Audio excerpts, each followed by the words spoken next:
wassalatu wassalamu ala alihi wa ashabihi wa man sara nahji ila yaumiddin.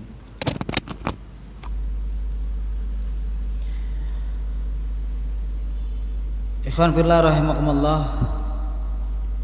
Puji syukur kehadirat Allah yang telah memberikan berbagai macam kenikmatannya kepada kita semua, baik itu nikmat sehat, nikmat kesempatan, nikmat Islam ataupun iman, sehingga pada sore hari ini menjelang malam ini kita masih diberikan kekuatan oleh Allah untuk bisa menjalani sebahagian kewajiban kita.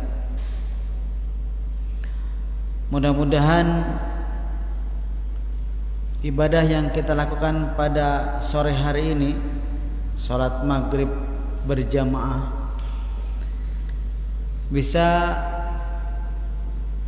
menghapuskan dosa-dosa yang pernah kita lakukan, sebagaimana sabda Rasulullah SAW dalam hadis riwayat Imam Muslim, as-salatul khams wal jum'ah ila jum'ah mukaffiratun lima bainahun ma lam tukshal kabair, bahwa antara salat 5 waktu dan antara satu Jumat dengan Jumat yang lainnya merupakan kifarat, penghapus bagi dosa-dosa yang pernah dilakukan malam tukshal kabair, selama dosa tersebut bukan dosa besar.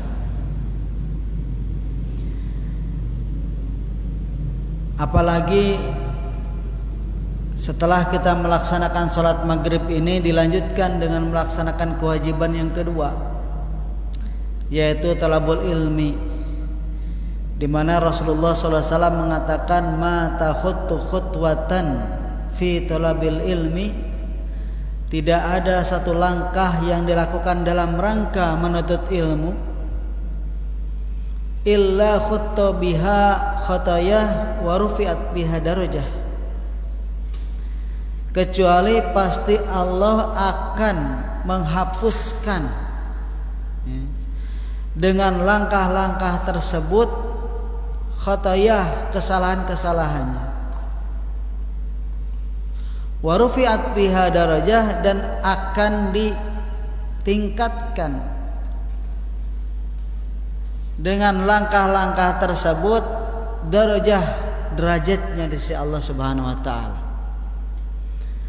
Taruhlah dari rumah ke sini kita menghabiskan 100 langkah, maka dengan 100 langkah itu ada 100 dosa yang dihapus oleh Allah Subhanahu wa taala, dan 100 tingkat Allah tinggikan derajat kita. Makanya para ulama itu sangat antusias kalau dalam rangka talabul ilmi. Sahabat Abu Hurairah pernah mengatakan la baban fil ilmi ahabbu ilayya min alfi raqah.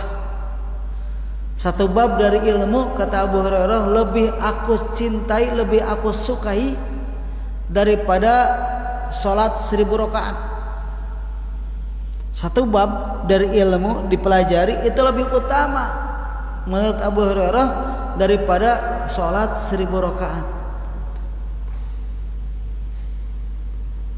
Nah, mungkin ini ijtihadnya Abu Hurairah, tapi kalau kita lihat hadis-hadis Nabi terkait dengan talabul ilmi ini memang luar biasa. Seperti pernah saya ungkapkan dalam pertemuan ini,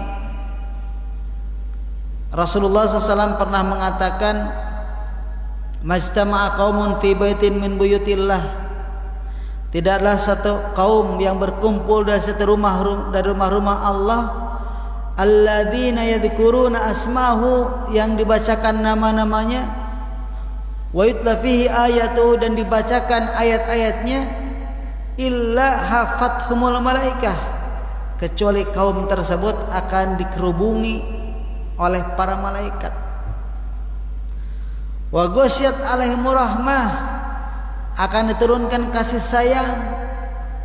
Wa nazala alaihimus sakinah, diturunkan kepada mereka ketenangan. Wa dzakarallahu fi man indah, dan akan disebutkan oleh Allah kepada makhluk yang berada sekelilingnya. Dan ini tentu tidak bisa dilakukan kecuali bagi orang yang melakukan perjalanan berkumpul dari satu rumah dari rumah Allah. Secara teks hadis berarti orang yang mendengar kajian ini, mungkin ini adalah bisa dilihat di YouTube, bisa dilihat di rumah, ya. Memang bisa, tetapi manfaat yang 4 tadi itu tidak akan terkena. Kenapa? Karena manfaat yang 4 tadi, yaitu yang diturunkan ketenangan, diliputi rahmat, dikerubui malaikat, dan disebutkan nama-namanya, itu hanya bagi orang yang istama'a, berkumpul fi baitin min buyutillah, di satu rumah dari rumah-rumah Allah. Dan apalagi tadi, ketika seseorang tidak melakukan perjalanan dalam rangka menuntut ilmu, maka tidak ada dosa yang dihapus dan tidak ada derajat yang ditingkatkan, karena memang tidak ada usaha, hanya mungkin di rumah saja mendengar. Secara wawasan insya Allah dapat, tetapi secara fadilah talabul ilmi beliau tidak mendapatkan. Makanya dalam hadis riwayat Imam Bukhari juga Rasul menegaskan, man salaka tariqan yaltamisu fihi ilman sahhalallahu tariqan ilal jannah. Barang siapa yang menempuh, bahasanya menempuh, artinya ada perjalanan, ada tindakan, ada upaya usaha, yaltamisu fihi ilman, dalam rangka mencari ilmu, kata Rasul, sahhalallahu, maka Allah akan mudahkan tariqan ilal jannah, jalan ke surga. Sekali lagi berarti orang yang tidak menempuh perjalanan berarti tidak dimudahkan oleh Allah ke dalam surga. Mafhum mukhalafahnya begitu. Nah, wa teman rahimakumullah, dalam kesempatan ini saya ingin mengkaji mungkin suatu masalah yang sedang viral, ya. Tidak masalah mungkin kalaupun bapak-bapak telah mendengar dari ustadz-ustadz yang lain. Tapi kembali kita kaji terkait sikap kita terhadap orang yang menistakan agama kita, seperti yang dilakukan oleh si Emmanuel Macron itu. Dia melecehkan agama kita dan juga melecehkan juga Rasulullah sallallahu alaihi wasallam, nabi kita. Kenapa saya ingin tegaskan di sini? Karena ada pihak-pihak yang menganggap sikap sebagian kaum muslimin yang marah, yang mengecam, apalagi melakukan pemboikotan, itu adalah tindakan yang di luar batas, katanya. Tidak pantas dilakukan oleh seorang muslim. Ada yang begitu. Mereka mengatakan, katanya, yang namanya orang kafir ya memang tabiatnya begitu. Mereka suka mencaci agama kita, suka menghina nabi kita. Maka bagi kaum muslimin tak usah disikapi dengan berlebihan. Bahkan udah maafkan saja. Ada yang begitu, Pak. Jadi udah biarin aja lah, yang namanya orang kafir, ya kan. Udah kita maafkan saja, nggak usah diambil hati, biarin aja. Ya. Ini adalah bagian daripada sifat Islam sebagai rahmatan lil alamin, bahwa kaum muslimin adalah umat pemaaf, gitu. Harus tunjukkan, gitu. Apalagi dengan melakukan pemboikotan, wah itu sudah keluar dari syariat. Jadi nggak boleh umat Islam melakukan boikot kepada penghina, kepada yang melecehkan Nabi, nggak usah diboikot. Apa alasannya? Karena boikot itu adalah hak prerogatif pemerintah, bukan individu katanya. Jadi tidak boleh orang per orang melakukan boikot kepada sebagian kelompok, nggak boleh. Kenapa? Karena faktanya juga Rasul kan sering dihina, para sahabat juga sering dilecehkan, agama Islam juga sering dinistakan oleh musuh-musuh Islam, tapi nggak ada syarat boikot. Tapi nggak ada Rasul menyuruh kaum muslimin untuk memboikot, nggak ada. Makanya tidak boleh dilakukan. Udah. Terus bagaimana kalau gitu? Ya udah, maafkan saja. Dan katanya tidak ada dalam Al-Quran ataupun dalam hadis perintah kita untuk memerangi, mengecam, apalagi kepada para penista agama, nggak ada katanya. Nah ini Pak, orang yang mengatakan ini bukan orang biasa-biasa, bukan orang awam. Mereka yang bergelar doktor, bahkan ngakunya adalah sebagiannya adalah Ahlus Sunnah wal Jamaah. Nah ini miris bagi saya secara pribadi. Pertama yang perlu saya tegaskan bahwa memang di dalam sejarah fakta ada pelecehan-pelecehan, penistaan-penistaan yang dilakukan orang-orang kafir terhadap Islam dan kaum muslimin, dan juga kepada diri Rasulullah SAW yang Rasul tidak ambil tindakan. Ada memang. Bahkan juga ada ayatnya yang mengatakan fala tasubbu alihatahum, jangan kalian lecehkan, jangan kalian hina Tuhan-Tuhan mereka. Ada ayat itu. Dan juga dalam surat An-Nisa kalau tidak salah 140, di situ ada perintah fala taqudu, janganlah kalian duduk-duduk mahum bersama mereka orang yang melecehkan agama, hatta yakhudu fi hadisin ghairi, hingga mereka berpaling dari ucapannya itu.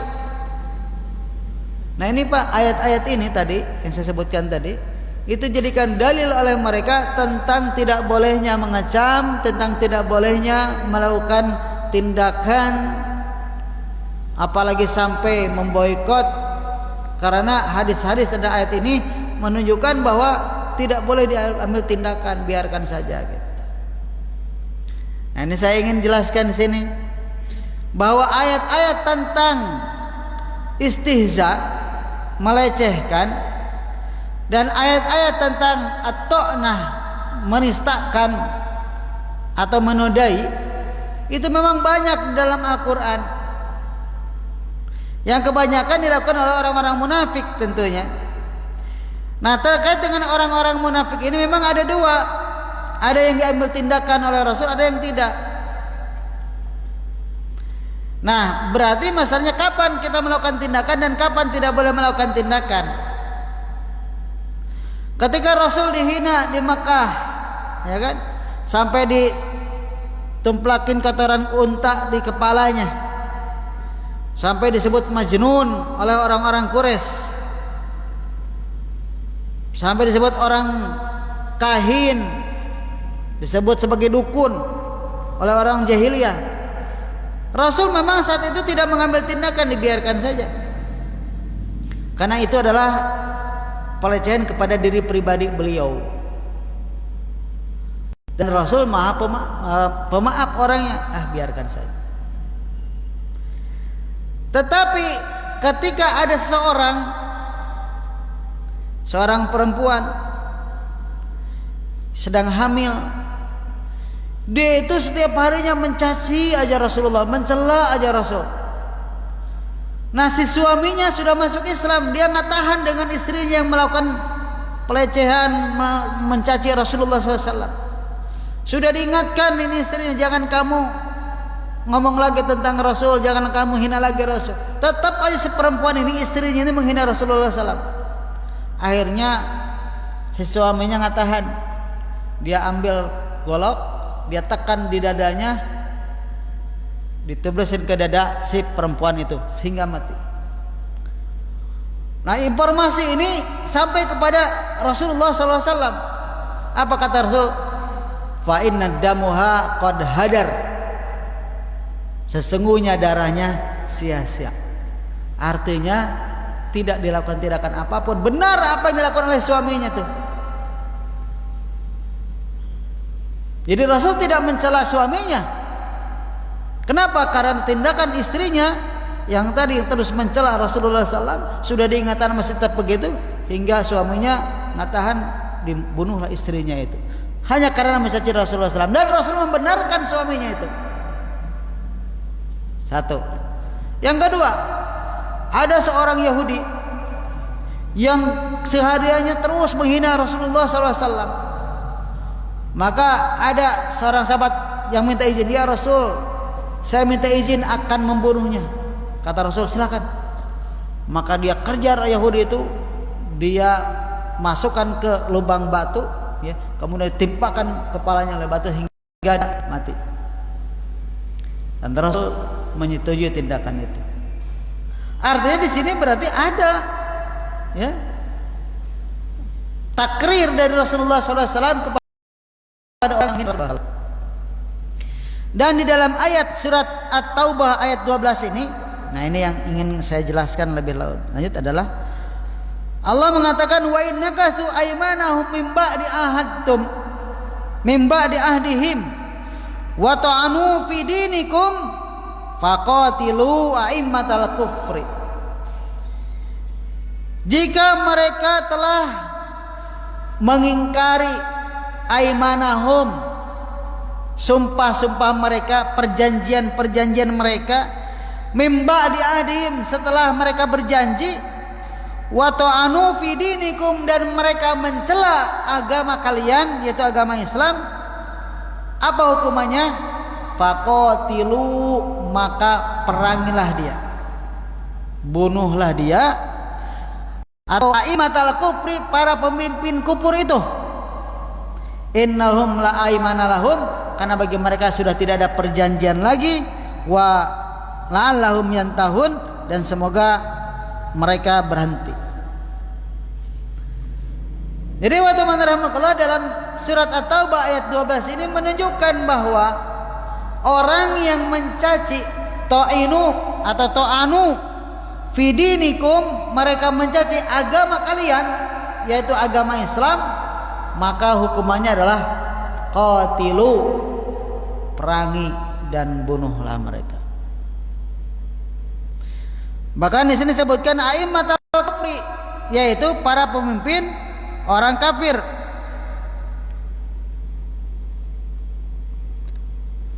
Al-Imam Ibnu Katsir dalam tafsirnya Al-Qur'anul Azim yang menukil dari pendapatnya Qatadah dan yang lainnya, beliau mengatakan aimmatul kufri yang disebut dengan para pemimpin kufur adalah Ka'abi Jahlil, seperti Abu Jahal, wa Utbah bin Rabi'ah, wa Syaibah, wa Umayyah bin Khalaf, dan juga yang lainnya.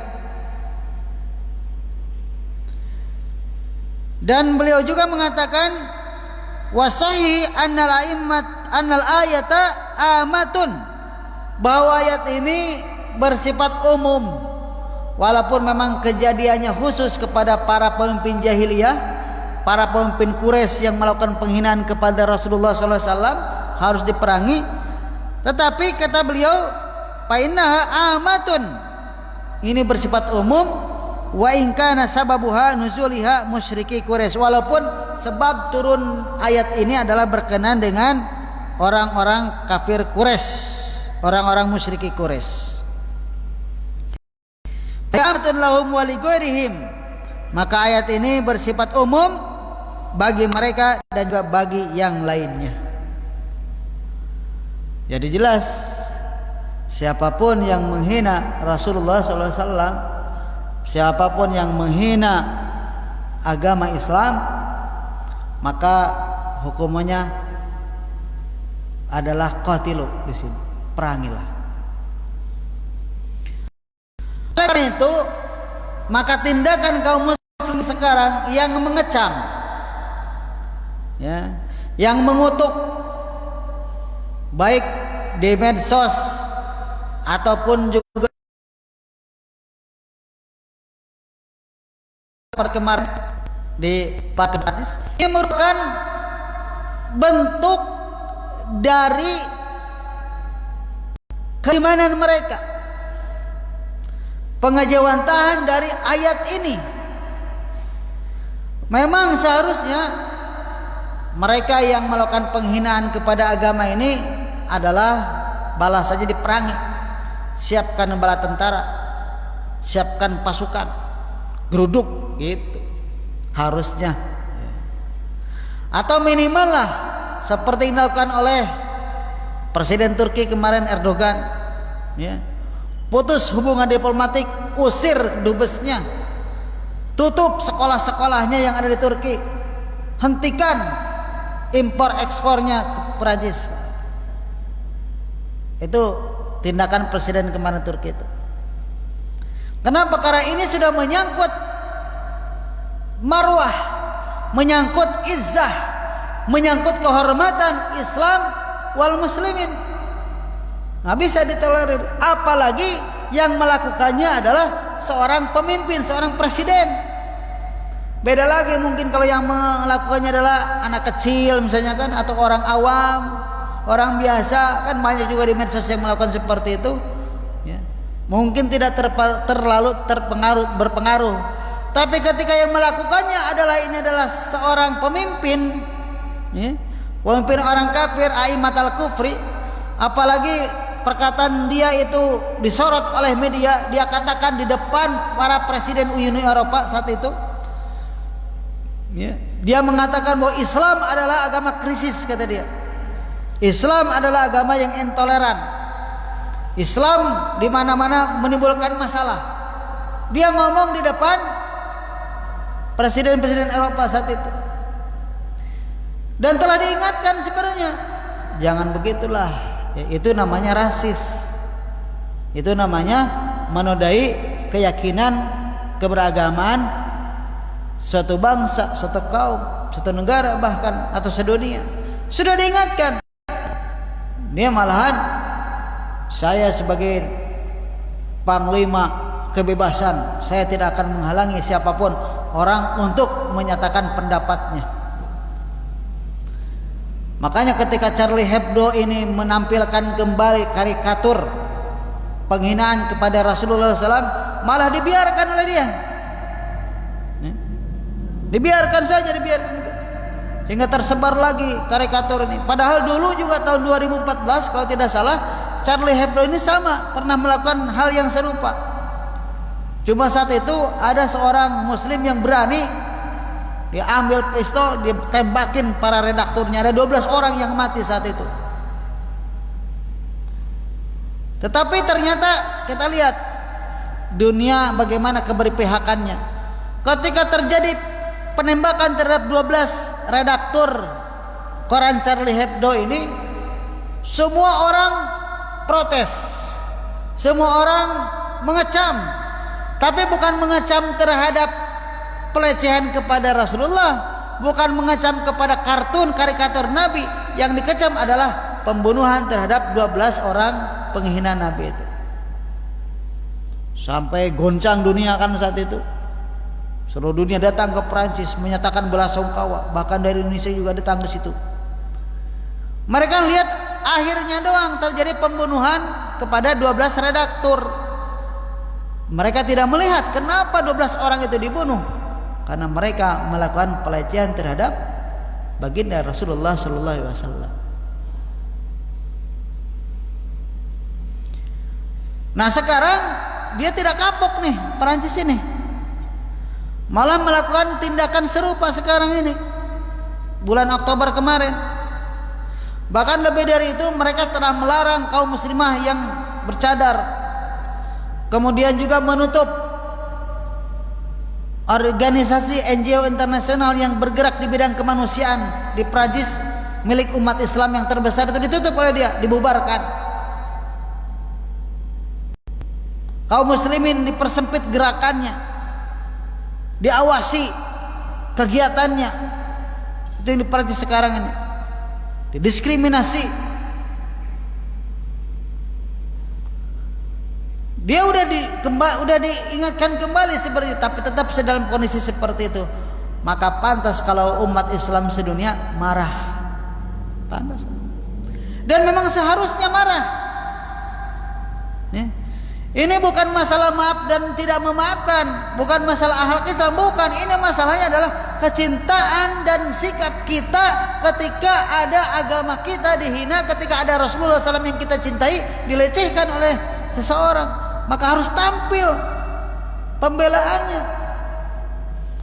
Bukankah dalam hadis disebutkan Rasul mengatakan, la yu'minu ahadukum hatta an akunallah wa rasulahu ahabba ilaihi mimma siwahuma, kata Rasul.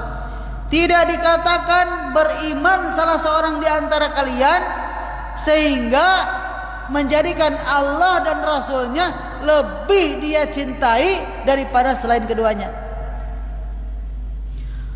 Dan bentuk kecintaan kepada Allah dan Rasulnya adalah dengan melakukan pembelaan, mengkultuskan, menjaga dari semua bentuk penodaan dan penistaan terhadap Allah dan Rasulnya.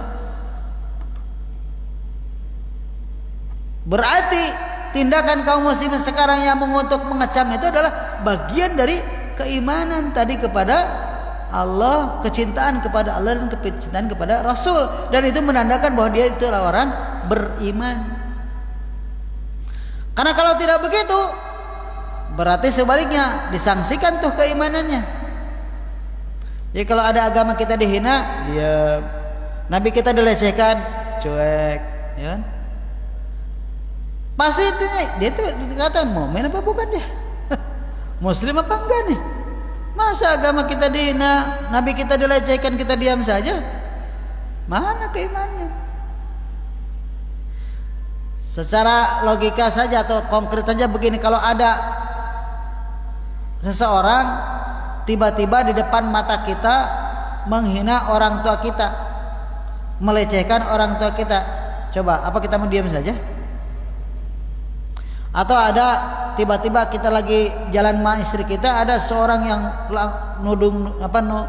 melecehkan, ya, menistakan atau menodai istri kita, apa kita diam aja? Adalah kita maafkan saja. Paling kata istrinya bagaimana? Kamu tuh suami apa bukan? Kan gitu. Ketika ada suaminya dilecehkan, istrinya dilecehkan di depan matanya, dia diam saja. Pasti istrinya akan bertanya, kamu tuh suamiku atau bukan sih? Maka demikian juga ketika kita umat Islam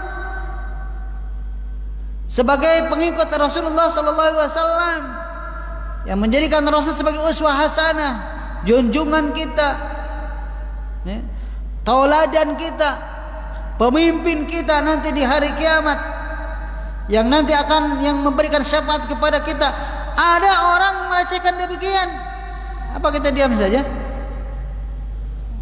Nggak mungkin kita diam, pasti kita bertindak. Bahkan kalau melihat kepada ayat ini, surat At-Taubah ayat 12 ini, apa yang kita lakukan?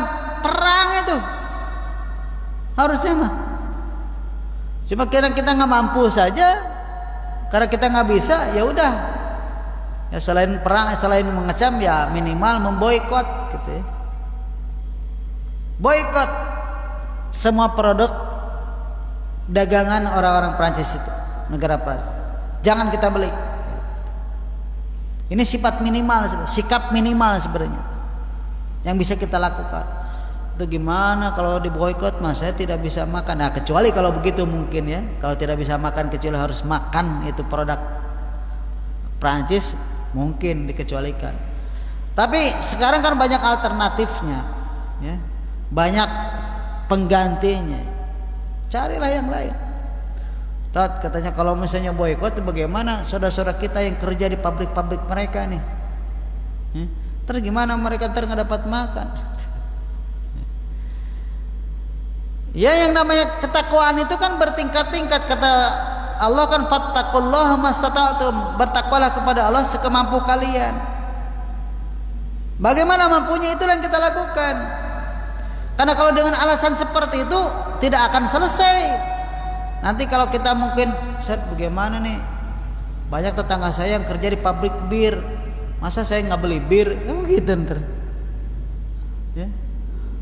Saya nih banyak tetangga saya kerja di pabrik pengolahan daging babi misalnya. Saya kan nggak bisa, ya udah saya beli aja. Abang begitu? Kan enggak juga. Justru orang-orang yang sekarang kerja di pabrik-pabrik mereka berusaha untuk keluar, cari pekerjaan lain. Kalau mampu keluar, kalau tidak mampu ya udah, berarti bersabar di situ. Sambil berusaha untuk mencari alternatif. Dan yang namanya boikot itu pernah dilakukan oleh Rasulullah, pernah juga dilakukan oleh para sahabat. Jadi karena ada juga tadi mengatakan dalam makalahnya itu bahwa boikot tidak pernah dilakukan oleh Rasul. Kata siapa? Rasul pernah memboikot pasar Madinah yang dikuasai oleh Yahudi. Diboikot Rasul, jangan beli dari situ. Ya kan?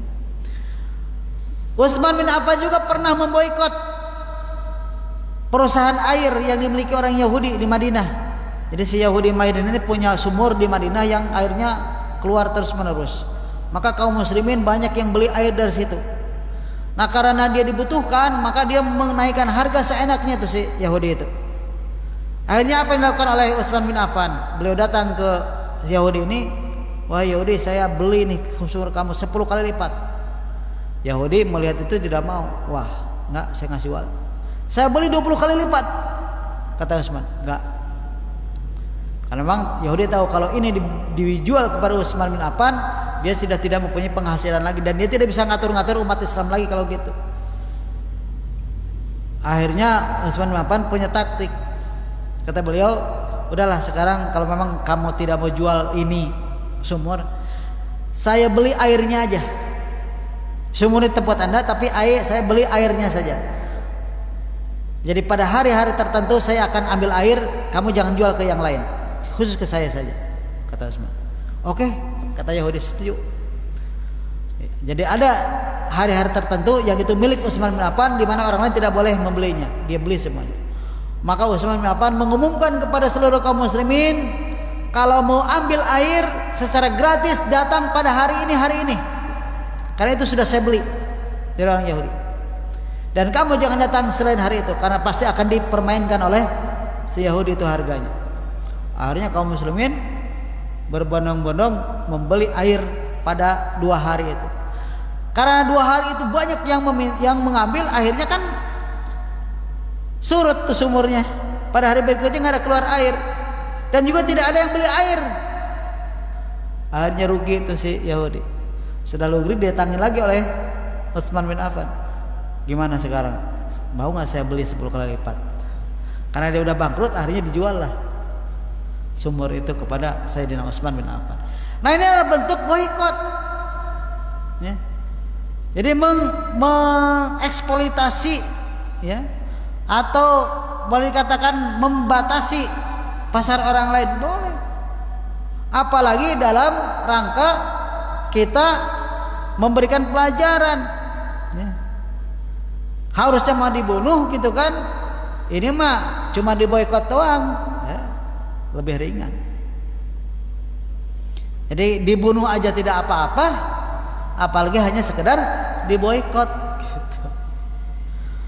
Nah kemudian katanya bahwa boikot itu hak kepala negara, hak pemerintah. Kata siapa? Emang ada hadisnya begitu? Boikot harus hak pemerintah, boikot hak kepala negara? Nggak ada hadis. Dan boikot ini bebas dilakukan oleh siapapun, dan juga tidak perlu izin dari pemerintah, nggak perlu, karena boikot itu hak individu. Ini adalah masalah hak asasi. Seperti kita misalnya di warung sebelah ternyata harganya dipermainkan gitu, dan dia cenderung zolim, suka menjual barang di luar spek, atau misalnya tadi suka melebihi timbangan atau mengurangi timbangan. Kan boleh kita mengatakan kepada anak istri kita, nih kalau nanti belanja jangan ke warung itu, belanja ke warung yang lain aja. Kenapa? Karena dia mah nggak curang. Boleh kan begitu? Boleh. Artinya kita melihat membatasi hak kita jangan kepada orang itu karena dia kita curang dia. Jadi itu adalah tindakan boikot, ya. Tindakan boikot kepada seseorang. Jadi boleh.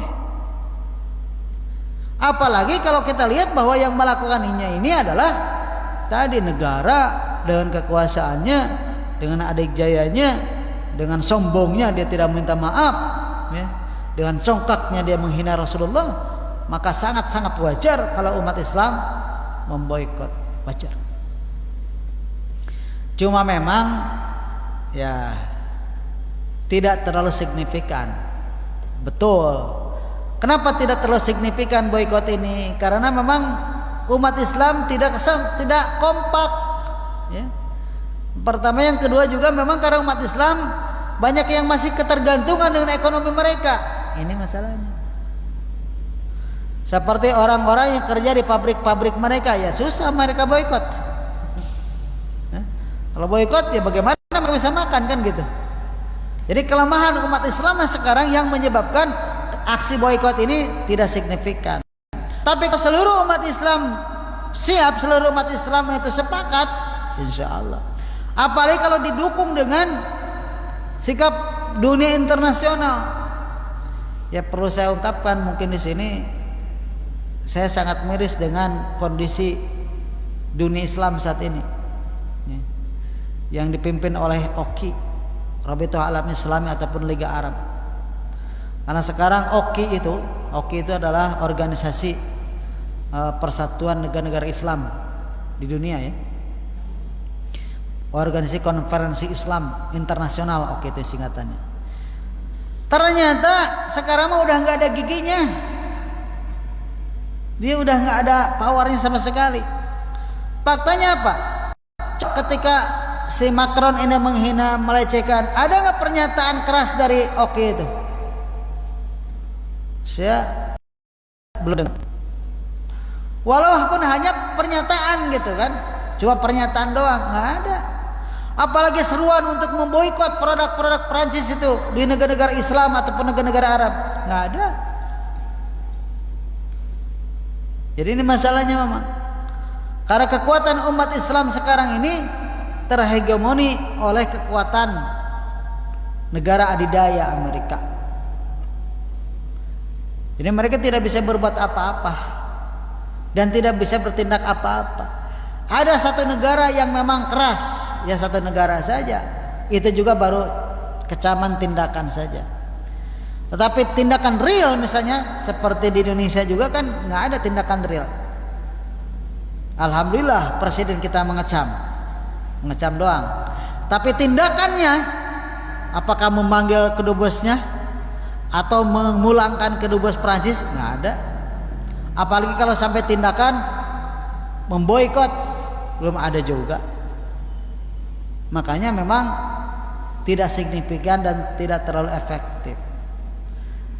Tetapi tentu kita bukan bicara signifikan atau efektif atau tidak efektif, ya. Karena hasilnya itu mah urusan Allah, ya. Yang paling penting bagi kita adalah i'malu, beramal, itu aja. Qul i'malu fasayrallahu amalakum wa rasuluhu wal mu'minun. Itu yang penting. Kata Allah, beramallah kalian, bersikaplah kalian, bertindaklah kalian. Fasayrallahu amalakum, maka Allah yang akan melihat amal kalian. Wa rasuluhu, dan Rasul jadi orang-orang beriman. Jadi yang akan dilihat oleh Allah itu bukan hasilnya. Efektifkah sih melakukan boikot? Bukan masalah efektif dan tidak efektif. Signifikan nggak, bisa menekan nggak? Bukan masalah itu mah hasil. Itu juga tergantung memang kekuatan kita. Tapi yang penting adalah kita sudah bertindak itu. Yang penting kita telah bersikap. Coba di akhirat, ketika Allah bertanya kepada kita, ketika Nabi kalian dihina, ketika agama kalian dilecehkan, apa sikap kalian? Apa kita bukan kami mah diam-diam aja lah. Apa begitu? Nggak bisa. Ini adalah membutuhkan memang tekad dan kekuatan. Jadi memang kondisi dunia internasional saat ini ya tidak menguntungkan lah gitu. Kita bicara masalah normalisasi, ya kemarin kita bicara sedikit mungkin tentang normalisasi yang dilakukan oleh negara-negara Arab terhadap Yahudi Zionis, yang merupakan penistaan dan termasuk pengkhianatan terhadap amanat dari OKI itu sendiri. OKI itu dibentuk untuk membela Palestina, untuk memerdekakan Palestina, untuk memberikan hak-haknya kepada mereka. Ini malahan diakui Israelnya, malahan melakukan hubungan ekonomi dengan Israel. Bagaimana ya? Jadi sekarang OKI dan Liga Arab dalam tanda kutip sudah menjadi kaki tangan dari Zionis Yahudi dalam sikapnya terhadap normalisasi, juga sikapnya terhadap pelecehan agama yang dilakukan oleh Presiden Prancis. Dan ya teman-teman, ya kita termasuk ke dalam kelompok orang-orang yang senantiasa bersikap, ya mempunyai tindakan, mempunyai amal ketika agama kita dihina, ketika Nabi kita dilecehkan, maka kita mempunyai alasan nanti di hari kiamat bahwa kita telah bersikap, bahwa kita telah bertindak ketika ada penistaan terhadap agama kita dan kepada Nabi kita. Sehingga mudah-mudahan kita dikelompokkan oleh Allah kepada orang-orang yang senantiasa menjaga agama ini, menjaga kehormatan agama ini, dan juga menjaga kehormatan baginda Rasulullah sallallahu alaihi wasallam. Itu mungkin yang saya bisa sampaikan. Tidak ada pertanyaan kali ya, karena udah waktunya bisa. Saya mohon maaf apabila ada kekurangan. Yang benar itu dari Allah dan Rasulnya, yang salah dari saya, kesalahan saya pribadi. Wassalamualaikum warahmatullahi wabarakatuh.